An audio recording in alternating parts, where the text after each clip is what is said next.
I'm a very social person, as you know, so it was very hard for me. I would go to school, and because I'm a foreigner and or I'm younger than most of the people there, and or the language barrier was very strong, because even though teachers, obviously learn English and some of them have to teach it, most of them are pretty terrible at English.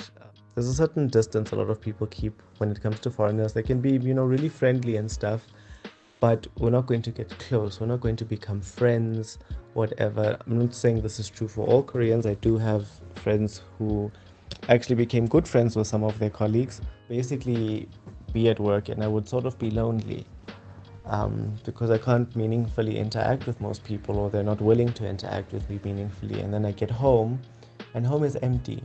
You live alone, you don't really see your neighbors, you see them like once a month in passing or something. And it really affected me greatly. Yeah, so the isolation was very strong for me, even when you go to a weshik, which at first I thought was pretty cool, but then I realized that initially it will be like the 40 something year old Danis that are spending time with me. But as soon as everyone's had enough to drink, then it's just Korean. And then I started to feel ornamental. I would just sit there and wait until somebody like interacted with me or um, made a joke or whatever. But for the most part, I just felt like a plant.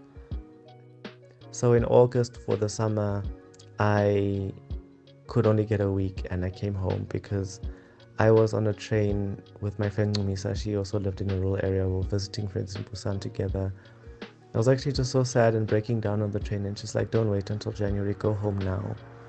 And I did that, and I did my best to see as many people as I could, but it reminded me of the sense of community and access to social settings, access to friends on a daily basis. That wasn't the case anymore. So when I got to Korea, it was even harder. I go to a hueshik, and there was a point where I actually wanted to cry at a hueshik, but I couldn't, obviously. So I just held it in. There's a real big issue with mental health in this country, and I've noticed that it's so hard to take care of your mental health in this country, and it's so easy to just spiral unless you're being very intentional about being healthy, and maintaining your mental health here. So it's something that I did struggle with in the beginning. So yeah.